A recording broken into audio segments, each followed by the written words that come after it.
ಕೋಡಿಮಠದ ಶ್ರೀ ಶಿವಾನಂದ ಶಿವಯೋಗಿ ರಾಜೇಂದ್ರ ಮಹಾಸ್ವಾಮೀಜಿಗಳು ಈವರೆಗೆ ರಾಜಕೀಯ ಹಾಗೂ ಪ್ರಪಂಚದ ಆಗುಹೋಗುಗಳ ಬಗ್ಗೆ ಹಲವು ಭವಿಷ್ಯ ನುಡಿದಿದ್ದಾರೆ. ಬಹುತೇಕ ಅವರ ಭವಿಷ್ಯವಾಣಿಗಳು ನಿಜವಾಗಿವೆ.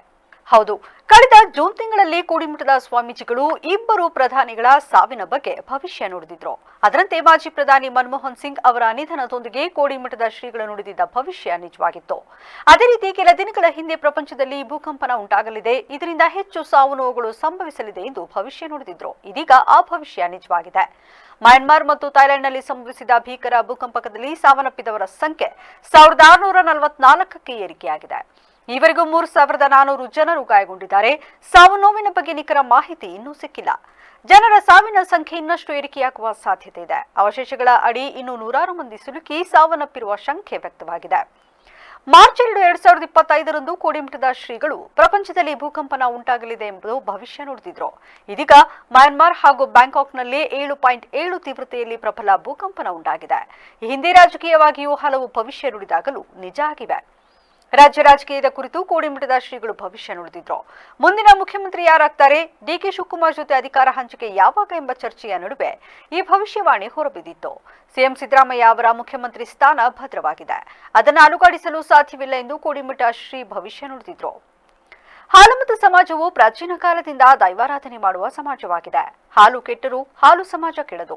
ಹಕ್ಕಬುಕ್ಕರು ವಿಜಯನಗರ ಸಾಮ್ರಾಜ್ಯ ಕಟ್ಟಿದರು. ಹಾಲುಮತ ಸಮಾಜದವರಲ್ಲಿ ರಾಜ್ಯದ ಅಧಿಕಾರವಿದೆ. ಸಿಎಂ ಕುರ್ಚಿಯಿಂದ ಬಿಡಿಸುವುದು ಕಷ್ಟ, ಅದು ಸುಲಭವೂ ಅಲ್ಲ.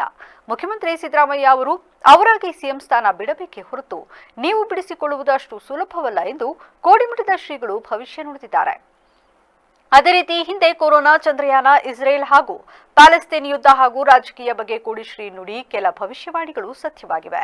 ಜಗತ್ತಿನಲ್ಲಿ ವಿಷಾನಿಲ ಬೀಸುವ ಪ್ರಸಂಗ ನಡೆಯಲಿದ್ದು ರೋಗ ರುಜಿನಗಳು ಕಾಡಲಿವೆ. ವಿಶ್ವದಾದ್ಯಂತ ಇದು ವ್ಯಾಪಿಸಲಿದೆ. ಈ ವಿಷಾನಿಲಯದ ದುರ್ಪರಿಣಾಮ ನಮ್ಮ ದೇಶ ಭಾರತದ ಮೇಲೂ ಉಂಟಾಗಲಿದೆ ಎಂದು ಕೋಡಿಮಠದ ಶ್ರೀಗಳು ಹೇಳಿದ್ರು. ಅದರಂತೆ ಕೊರೋನಾ ವೈರಸ್ ಇಡೀ ಜಗತ್ತನ್ನ ಇನ್ನಿಲ್ಲದಂತೆ ಕಾಡಿತು. ಇದರೊಂದಿಗೆ ಶ್ರೀಗಳ ಮತ್ತೊಂದು ಭವಿಷ್ಯ ನಿಜವಾದಂತಾಗಿದೆ.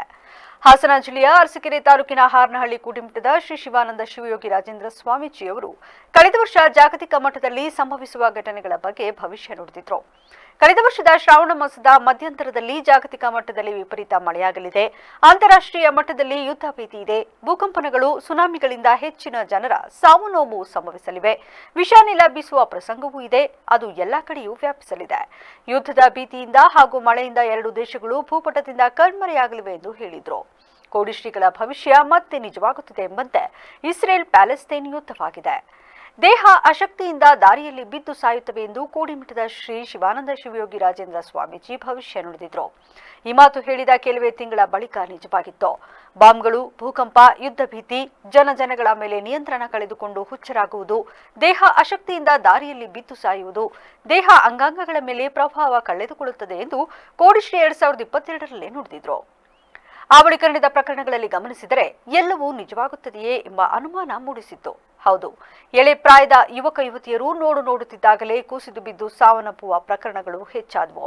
ಇದೆಲ್ಲದರ ಹೊರತಾಗಿಯೂ ಕೋಡಿಮಠ ಶ್ರೀ ಹೇಳಿದ ಭವಿಷ್ಯ ನಿಜವಾಗುತ್ತಿದೆ ಎಂಬುದು ಕೂಡ ಗಮನಿಸಬೇಕಾದ ಸಂಗತಿ. ನಡೆದು ಹೋಗುತ್ತಿರುವವರು ಸಾಯುವ ಬಗ್ಗೆಯಷ್ಟೇ ಅಲ್ಲದೆ ಕಾರ್ತಿಕದವರೆಗೂ ಮಳೆ ಇರುತ್ತೆ ಎಂದು ಸಹ ಭವಿಷ್ಯ ನುಡಿದಿದ್ರು. ಅದು ಕೂಡ ನಿಜವಾಗಿತ್ತು. ದೇಶದಲ್ಲಿ ದೊಡ್ಡ ಅವಘಡ ನಡೆಯುತ್ತದೆ ಎಂದು ಹೇಳಿದ್ರು. ಅದರಂತೆ ಒಡಿಶಾದಲ್ಲಿ ರೈಲು ದುರಂತವೂ ಸಂಭವಿಸಿತ್ತು. ವಿಶ್ವ ಭೂಪಟದಲ್ಲಿ ಒಂದು ದೇಶ ಅಳಿಸಿ ಹೋಗಲಿದೆ ಎಂದು ಹೇಳಿದ್ರು.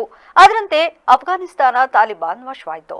ರಾಜ್ಯದಲ್ಲಿ ಸೂತ್ರಧಾರಿ ಸರ್ಕಾರ ಬರಲಿದೆ ಎಂದಿದ್ರು. ಅದರಂತೆ ಯಡಿಯೂರಪ್ಪ ಅವರು ಸಿಎಂ ಸ್ಥಾನದಿಂದ ಇಳಿದು ಬಸವರಾಜ ಬೊಮ್ಮಾಯಿ ಸಿಎಂ ಆದ್ರು. ಬೊಮ್ಮಾಯಿ ಅವರು ಬುದ್ಧಿವಂತರಿರುವುದರಿಂದ ವಿವೇಕದಿಂದ ರಾಜ್ಯಭಾರ ನಡೆಸಲಿದ್ದಾರೆ ಎಂದು ಹೇಳಿದ್ರು. ಅದರಂತೆ ಅವರು ಅವಧಿ ಮುಗಿಯುವವರೆಗೂ ಅಧಿಕಾರ ನಡೆಸಿದ್ದನ್ನ ಇಲ್ಲಿ ಸ್ಮರಿಸಬಹುದು.